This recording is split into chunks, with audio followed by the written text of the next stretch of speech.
Action.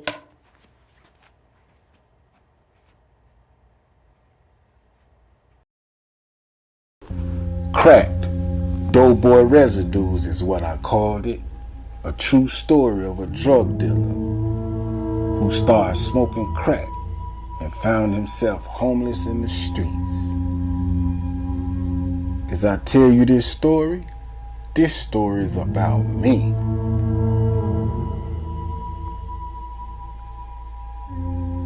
Years before I ever thought that I could ever put a crack pipe in my mouth and get sprung out and being homeless on the streets, I must tell you, I was a great hustler, a drug dealer who ran the streets, who hustled the blocks night and day, worshiped money and fame and cars and jewelry. When I started smoking, all that fame, jewelry, cars, clothes, reputation, all that went away. This story that I'm about to tell you is one of the most painful stories of many stories that I could tell about my life. This is not a fairy tale. This is not something that was made up. This is a story that something happened to me. I want y'all to listen very close, because every word, every sentence that you hear come out my mouth, this is a true story of what happened to me. Many nights I would walk the streets of Miami with a crack pipe in my hand, smoking, getting high, blisters on my lips, blisters on my fingertips, blisters on my feet, all because of the abuse of using crack. I would walk the streets so much at night, my feet would hurt so bad that the blisters, I had some nights I would have to sit for hours because my feet were so much in pain that I couldn't walk. So I would take my shoes off and my socks off just to let my feet breathe and heal from the abuse that you did to me. Telling this story, I must tell you, it wasn't easy. But there was nights that I looked up in the stars and asked God, why, Allah? Why am I down here suffering like this? It was many nights that I wouldn't hear nothing, just silence, hoping that I would get an answer of why. Why me? This pain was so great. I felt so empty, so lost. My soul was in pain. I needed help. Why me? Why me? That's what I kept asking myself. How can I find my way out of this pain? But it was no way out in what it seemed. The more I got high, the more the pain grew. The more I tried to stuff the reality, numb the pain and numb the reality and block out my past. No matter how much I got high, the reality was still there. I remember this particular night, I was using drugs, high, cracked out, so high, lost, sweating. It was a hot summer night in Miami, Florida. The sun was beaming.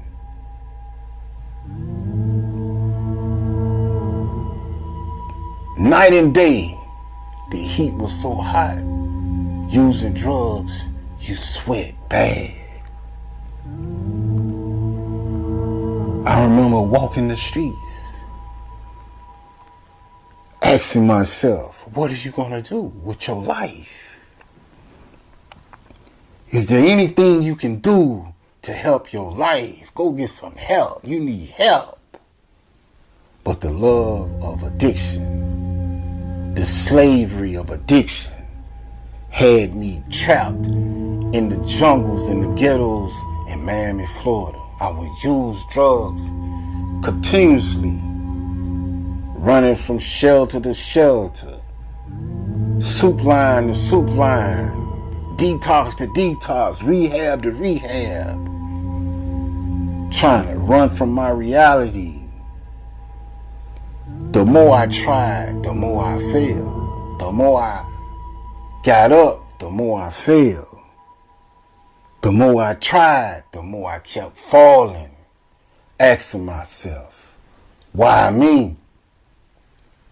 The more I continue to use. And the reality of this story is, the more I used, the more I realized that I was getting older and older, and life was changing. The reality of life was changing, and I'm stuck. It was like I was on pause, and I'm looking at the world in play. Everybody is in play mode, but I'm paused. I'm stuck because of the addiction of drugs.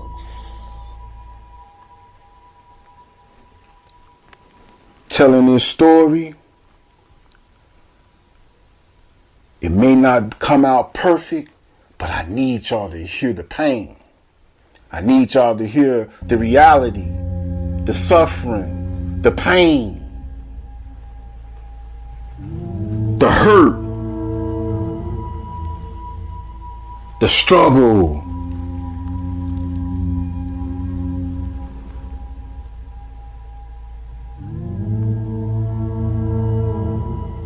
As I continue on this journey night, listen.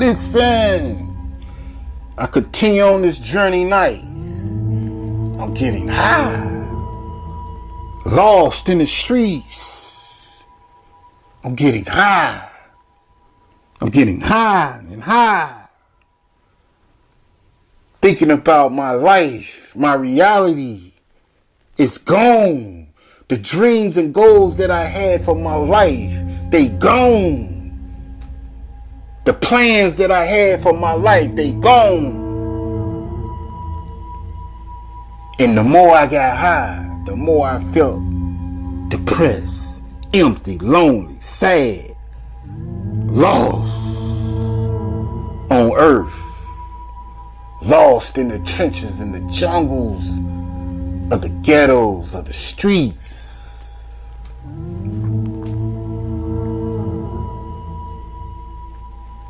Continue on this journey, this night. This night, I'm telling you the pain that I felt this particular night. Lost.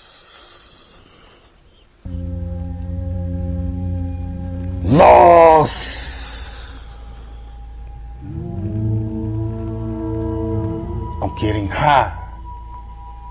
getting high. And a K9 unit truck flew down the street. And in the moment, in the grips of me getting high, I seen the K9 unit truck. I jumped up, paranoid, and started walking high. The K9 unit truck stopped. They stopped and bagged up. And I remember it just like yesterday. He let down his window. He said, "Nigga, where you going?" I said, "Sir, I'm homeless. I'm just walking." He said, "What you got in your hand?" I told him, "I ain't got nothing in my hand, sir."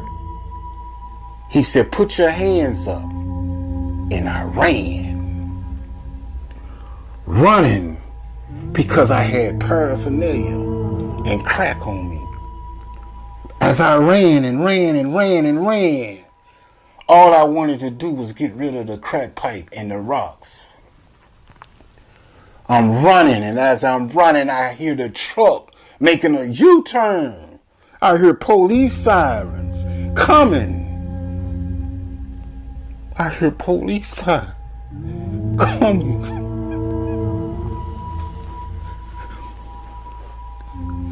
I hear police sirens coming.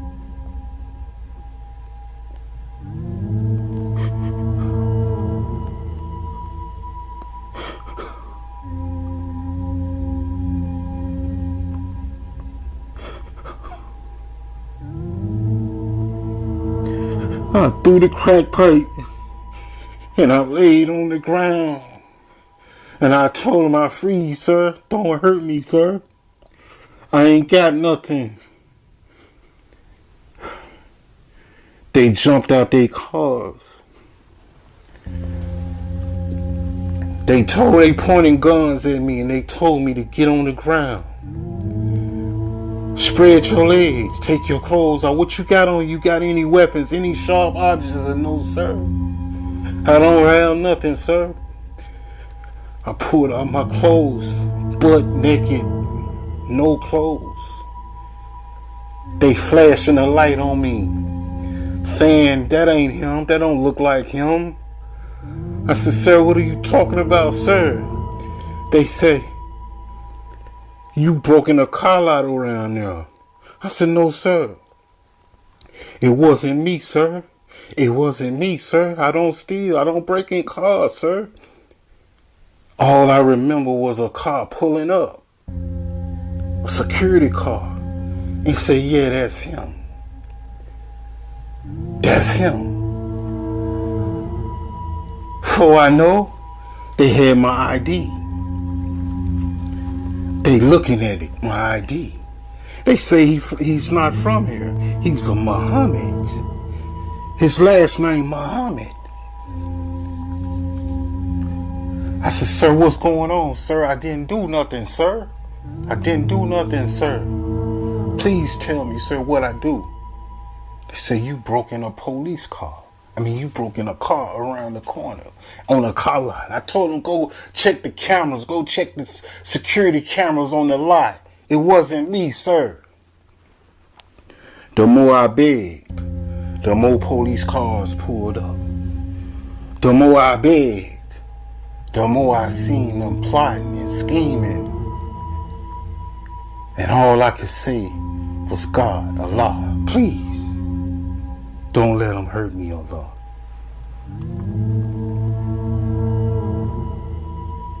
The K9 unit officer came to me, pulled out a knife and put it up against my neck and told me, nigga, you know we can kill you and get away with it? I said, sir, I didn't do nothing, sir. He said, we killed Muslims like you in Afghanistan for fun. This is what he told me. He told me a detective is on his way. When the detective comes, you need to tell him that you broke in that car. See this story? I held in this story for years. For years I held this story in.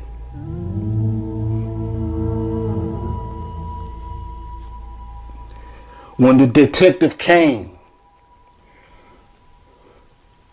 no, we're gonna go back.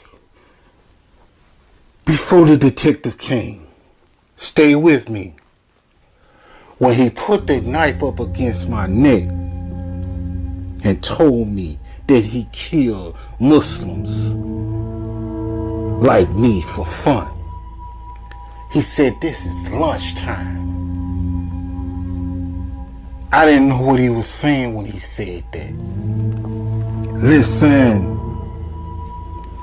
he went over to the K9 unit.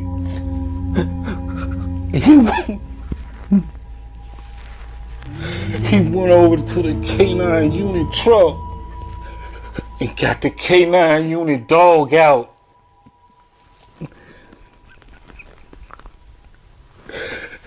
Mind you, I'm handcuffed, butt naked. I'm handcuffed.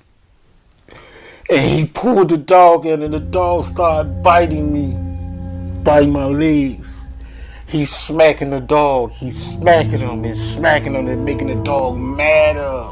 And the more he smacked him, the more the dog bit me and bit me and bit me and bit me. And I screamed.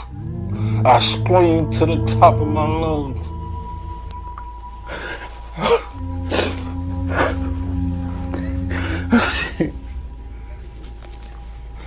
I said, God, please don't let these people hurt me like this.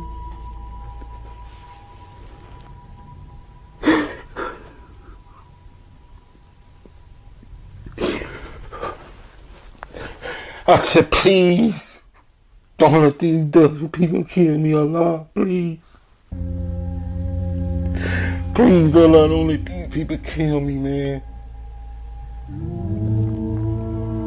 As my leg bleed, blood gushing from my leg, I looked at the police. They was laughing and pointing fingers at me. I heard them say, look at the nigga bleed like a hog.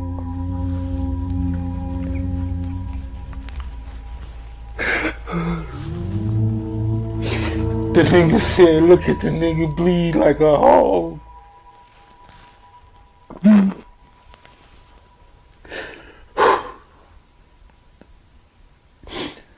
As my leg numb, my leg got so numb, it locked. I couldn't move it. The detective came. I'm standing there, my leg is locked. I'm shivering, I'm shaking like a wounded animal. I'm sitting there like a wounded animal. And the detective asked me, what's going on, sir? I said, sir, please help me. I ain't did nothing. The detective said, you could tell me what's going on. Let me know what's going on. I'm here now. I told him that the police officers are trying to make me take a charge, something that I didn't do. I did not break into no car lot. The officer went over to the K9, the detective walked back over to the K9 unit officer. They both came back over to me and asked me, so you're not gonna take the charge? You know he's my friend, my buddy for years. He told me what you said. He said, you know what I told you if you didn't take that charge. We're gonna sick the dog back on you. And in God's mercy, the ambulance pulled up. Oh, we gonna get deep. The ambulance pulled up. And when the ambulance pulled up, there was one white guy and two blacks. When they got out the truck, one went over, the white guy went over to the police officers. They was mingling and laughing and talking. And the two black came to me, shivering, cold, shaking in fear like a wounded dog. I told the brothers, please don't leave me here with them. They tortured me. Please don't leave me here. They tortured me, man. Don't leave me here, man. Don't leave me with these people, man. They tortured me.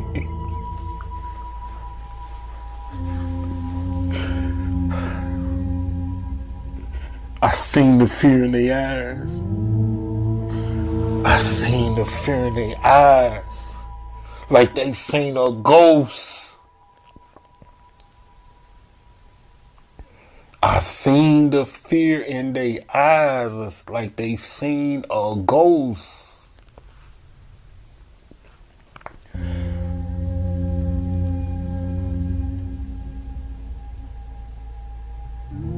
Moments later,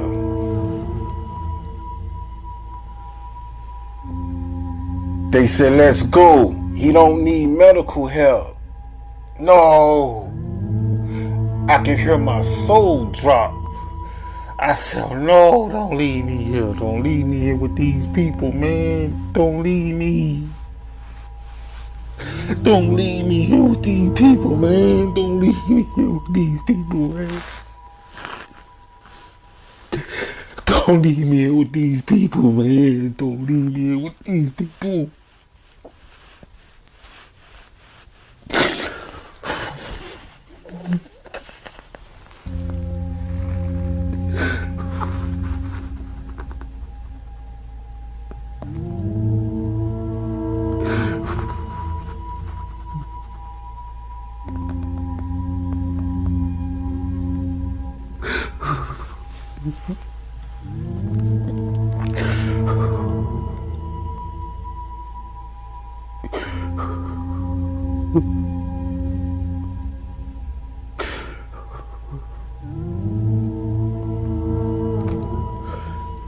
When I tell you I felt God, Allah, when I tell you I felt the spread of grace and mercy and blessings and healing, I felt angels around me at that moment.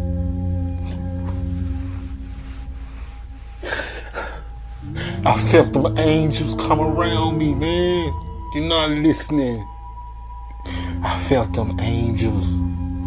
I felt them angels come around me.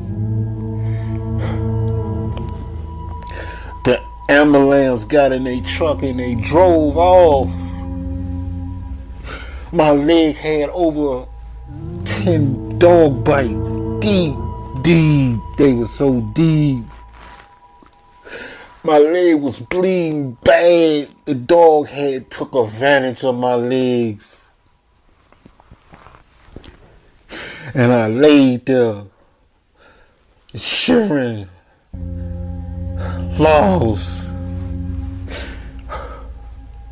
asking myself,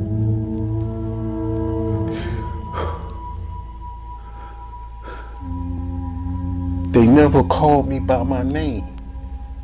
They never said As-Shaheed Muhammad. They called me boy. They called me boy.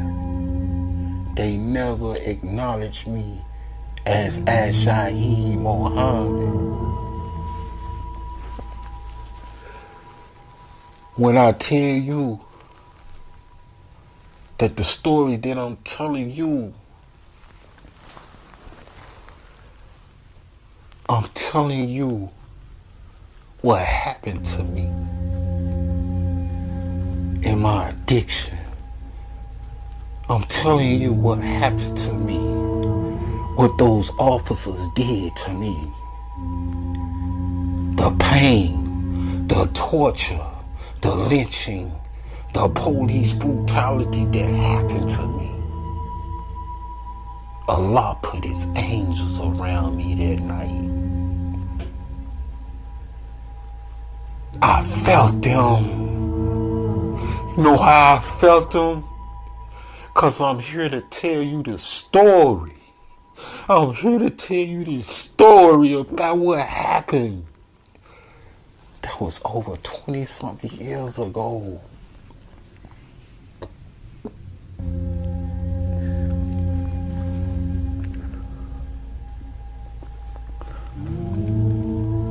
Cracked. Dopeboy Residues. Based on a true story of a drug dealer who started smoking crack and became homeless in the streets.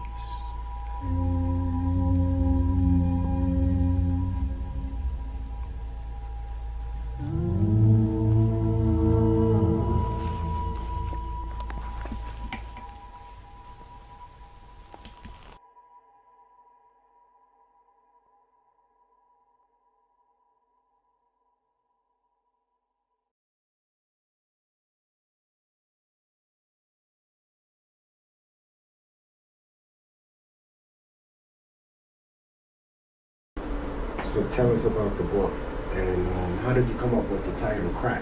You know what I'm saying? Well, when I wanted to create this comic book, I wanted to give the feel of my experience as far as the crack era of my life, and the title. The reason why I picked that title is because it describes the experiences that I had in the streets once I started using crack cocaine, and the reason why I added the ED on the end of it is because it's like crack is past tense, and it's like it was the final, the final moment of my life where I realized that I had to seek help and seek changes in my life, because my experience being in the streets, homeless, using crack, was a very devastating situation for me. And creating this comic book, a lot of people read the title Crack and they miss the real ingredients of this comic book, because it was a lot of police brutality in this book that caused me a lot of trauma.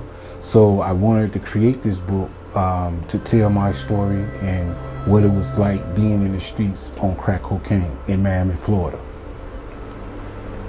And I know this wasn't like, one of those situations that you just want to relive over and over, but how important was this situation to get you to the man you are today? Well, like I said, this event occurred in the early 2000s in Miami, Florida. And like I said, I was living on the streets in Miami, Florida, running the streets, getting high, lost in my reality. And for a long time, I was trying to find myself. And creating this book and this experience as it happened to me, I wanted to like use this experience to share with the world what it was like for such a young kid like me being caught up in the grips of addiction, and in that struggle, I really found myself. Sometimes it takes the devastation of a person's life to help them find themselves, and I can honestly say, through this change of reaction of my life, I really understood what it was like to be homeless, to be counted out. It was like it was just an overall very emotional life experience. It's where I felt as though I had to seek therapy for it. I had to share with the world, because I really never told the story, because I felt like they got away with it. And if you understand what I mean, back then it was no cameras, it was no it wasn't even really cell phones in that era of life. It was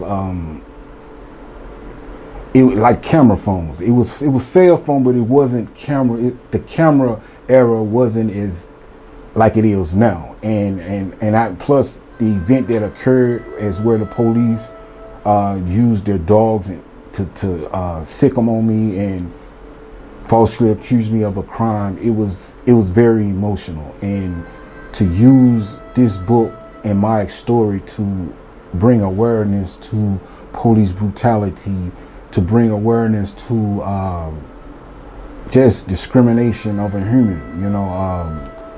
I feel as though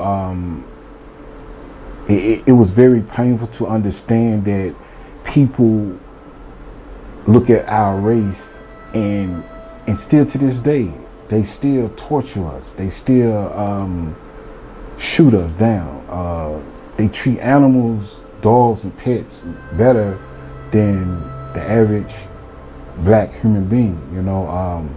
So me telling my story and being able to express to the world what it was like for me to be in that situation, when I tell you, when I was caught up in this situation, praying to Allah, asking Him to please save me from this evilness, it was very scary, and I got a chance to really understand what it was like for our ancestors to be lynched in the, back in the days when slavery,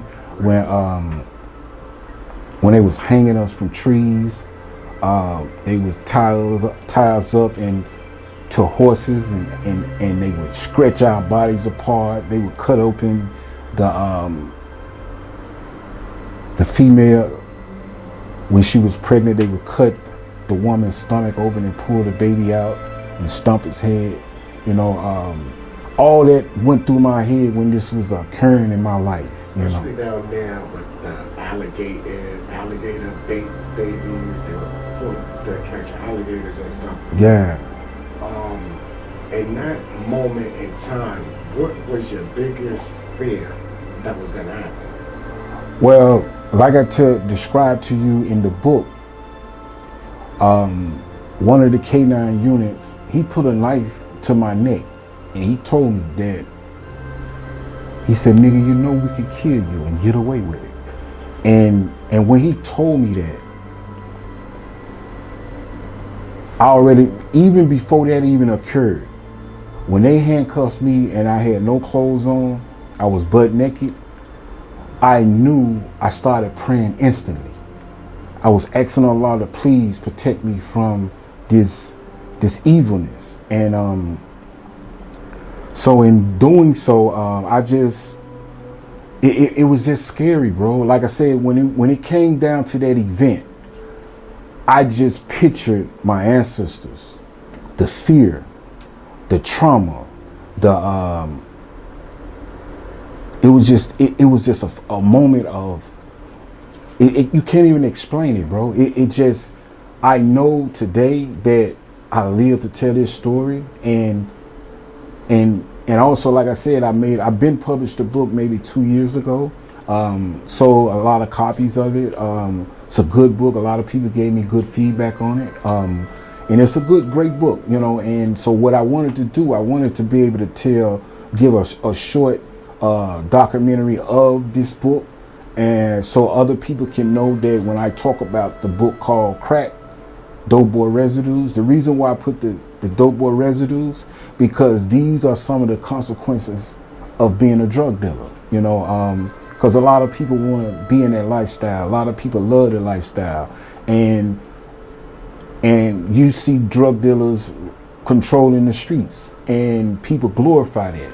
But there's also there's a behind the scene era, or behind the scenes of what happened to other drug dealers that doesn't control the streets, that fall off. The ones who start smoking get killed, do life in prison, years and years in the federal penitentiary. So it's a lot of things, the consequences that come with their lifestyle. So when I named it Crack Dopeboy Residues, it was something that I wanted to create.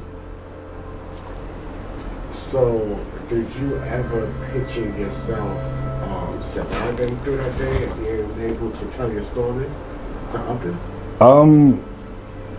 By the way, there's going to be a part 2, right. Crack part 2, because the book only tell so much of the event. And so what I wanted to do was make a series out of it. So your question is, in that environment, did you think you would live to see another day to tell your story? Or did you just think it was all over at that moment? And Well, like I said, when they was lynching me with the dogs, sicking the dogs on me, I was high. I was high on crack. I was out of my mind. But I had enough sanity to pray to Allah. I had enough faith, because I always, no matter what was my condition in life, homeless, in jail, in psych wards, whatever it was, I was willing to be able to pray. I always believed in praying. I always believed in doing, I was a righteous person. I just had a condition of this. I was a slave to addiction. So I had to fight this addiction. But like I said, it was just so much going on at the moment because like I said, when they sucked the dogs on me, it was so real, it seemed fake. Let me just put it to you like that. Right. The reality of them sicking dogs on me and lynching me, laughing and when the dog was biting my leg, he was smacking the dog, and the dog would get more madder, and the dog was like just pulling on my legs, and so to be able to tell this story, I know it was meant for me to live. And approximately how many years ago that was? Like I say, it was the early parts of 2000, maybe 2000.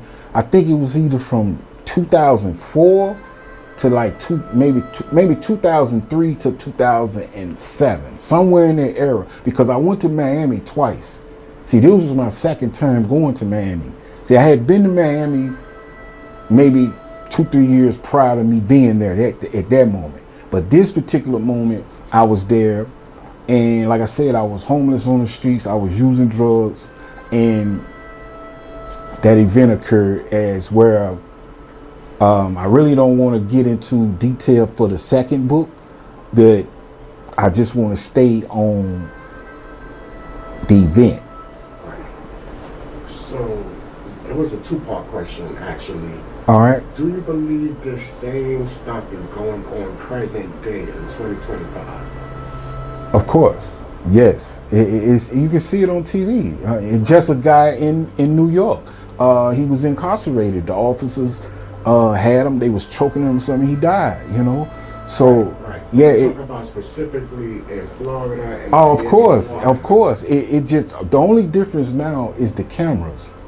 But if they can get you in an era where no cameras, stuff like that happen. It's still like down south. It's still certain cities. I mean, small towns in different cities and states down south, as where sundown towns. Yeah, right. When the sun goes down, there are cities where black people can't be seen, and that's true. You know, it's sad, but it's the reality of where we live. You know, so me creating this book is sort of like therapy, and is giving me the clarity to heal from what happened to me. You know, because every time I see a canine dog, I instantly get those flashbacks. Instantly. And once again, we want to emphasize the book is named Crack. Crack. It's not like a Nino Brown book or nah. Crack. I mean, you know, Crack is a book that I wanted to create. It's based around, like I said, a drug dealer who started smoking crack. You know, and once he started smoking crack, he became homeless, started living in the streets, going in and out of rehabs, jails, and institutions. Just all different types of, you know, sleeping outside. You know, just the lowest of the lowest. You know, and that's something that people don't care to discuss. You know, and another reason why I wanted to create this book and tell this story is because one thing I learned about a drug addict, when they're using, they have no voice. They have no say-so in nothing. You know, people, they don't even get valued, period. So imagine racism is all, in a black man in America, racism is very high being a black man in America. So it's hard for us. But imagine being black with a drug addiction. See, that's like double layers of you don't even exist. You people, so you understand what I'm saying? Right. Yeah, so. Next question would be, what advice or what strategies you would give somebody who was in that position you was formerly in to pull themselves out of it? What I did, I can't give it. I'm gonna give advice on based off my experience. What I did, it took a lot of pain, a lot of suffering out on them streets, a lot of hurt, a lot of disappointments, and it took a lot of praying. And then I began to, because I had to humble myself. I had to become humble. I had to understand and realize that what I'm going through in my life is a lot of pain, and I don't know how to get out of it. So I had to be willing to be teachable on how to come out of this such condition, because it was like I was in a hole. I was in an environment where I really didn't know how to get out this situation. And then thanks to the Creator, Allah, for giving me, for sending people and putting people around me that was in my condition that helped me come out of my condition. You understand? Yeah. So like even this shirt, see this shirt is a mugshot of me when I was in the streets. I always promote my brand, and one of the things that helped me when I promote my mugshots, it keeps me in reality. It keeps me in reality to stay humble. It keeps me in the reality of when you see people on the streets that's sprung out, drugged out, lost, confused, even mental health, people that's not on drugs. Because everybody you see out there on the streets, they don't have a drug addiction. Some of them just mentally ill. Some of them, something happened to them in their life and it caused a lot of pain. A lot of pain is where they never recuperated or you understand, they never can't snap back from that reality of their life. Because one thing I learned, like when I got shot in my head, that event was so real that it seemed fake. And that's what reality is in my life. Events that's so real that they seem fake, and when they happen to you in your life, are you able to overcome such main events like that? Okay, and how important is you writing the books, you're doing the artwork, you're doing your videography and your photography? How important is that as, helping you overcome all of the hardships? How therapeutic is that? Oh, okay. Well, when it comes to me creating this book, there was very much anger. There was a lot of sadness, depression, a lot of hurt, a lot of rage, a lot of guilt, a lot of shame, a lot of so what I'm trying to get you to understand is, like, when I was creating this book was hard to create this book, because it's like traveling back in time and remembering this event and seeing these faces, these people that did this to me. You understand? It was like to relive it, and to not just write it, but you got to draw the images. See, words are strong, but when you see images or pictures of the event, it hit different. Right. My next question is the next part of the book. Okay. Is it gonna be, as much action as it was in this one? Because a lot went on. You know what I'm saying?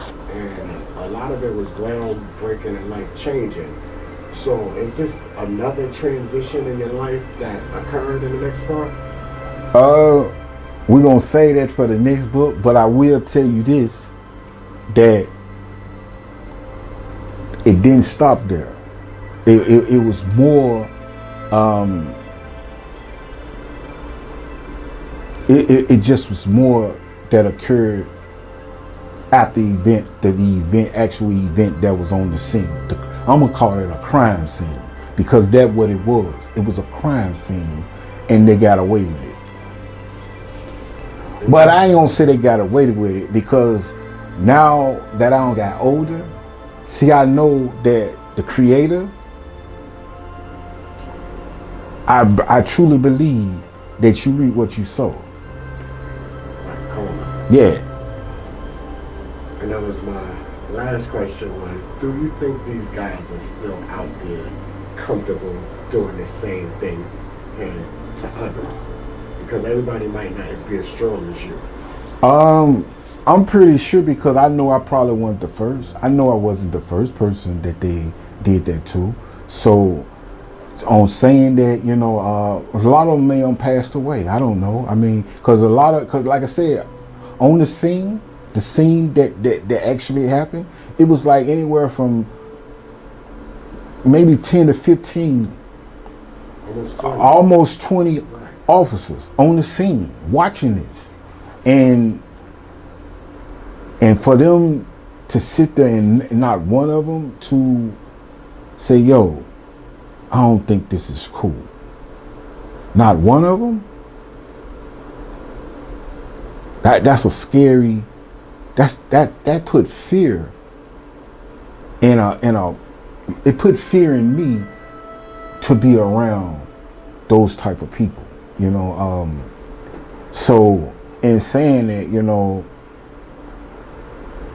I just know that through what I've been through,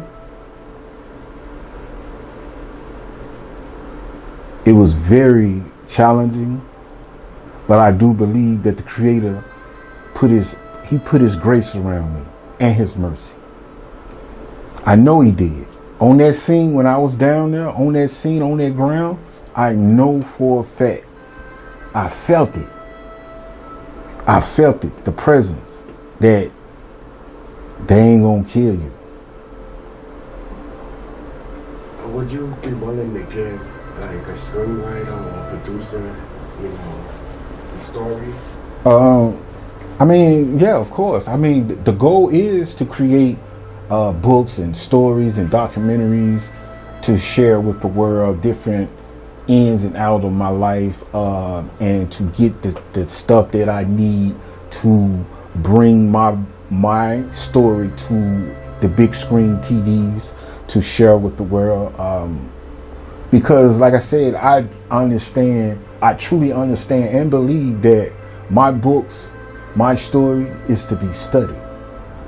People can, if the youth, not just the youth, anybody that suffered from drugs, anybody that been in jails and institutions and hospitals and psych wards,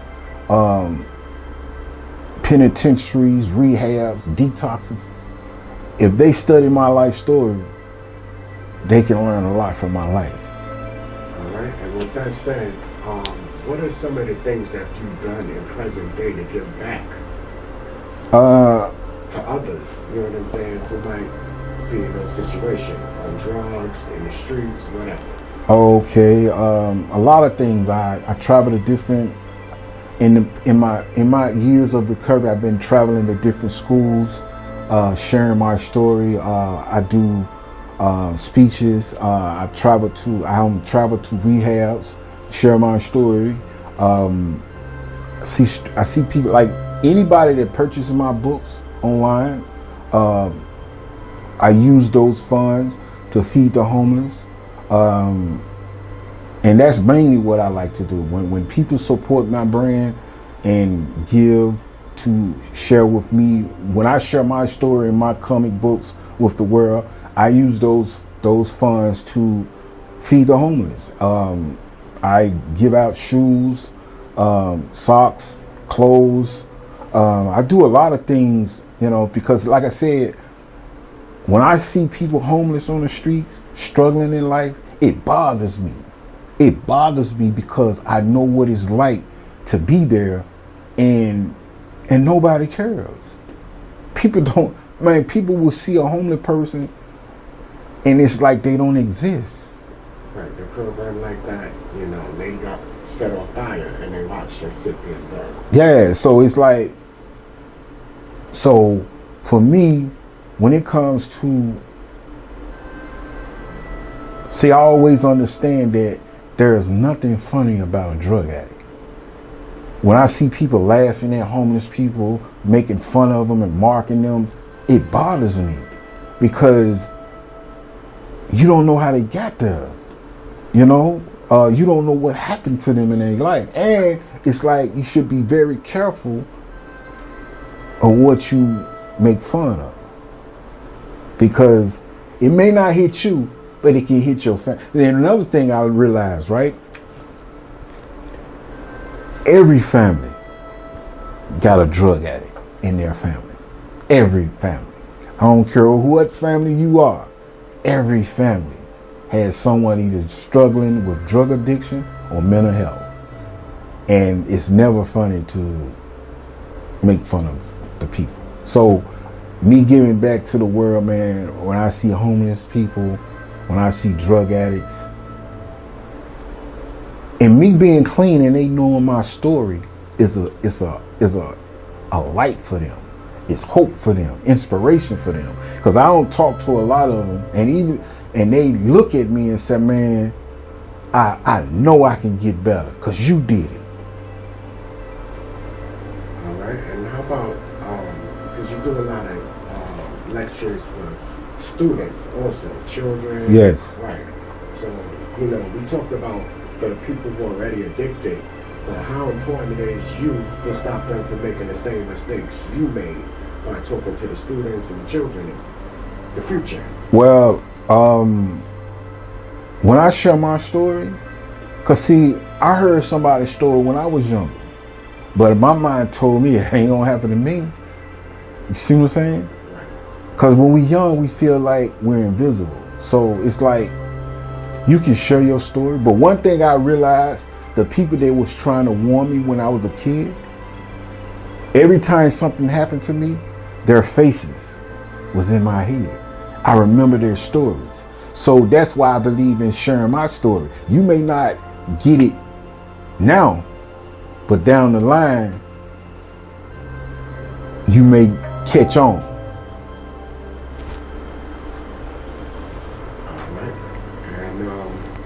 Did we leave out anything? Nah, with that, you know, like I said, I just wanted to break down a short story, or you know, like a backstory of what the episode was about. Something to kind of give you the behind the scenes of what it was like writing, shooting this episode. Because like I said, my books, my story, my life is for the world to study.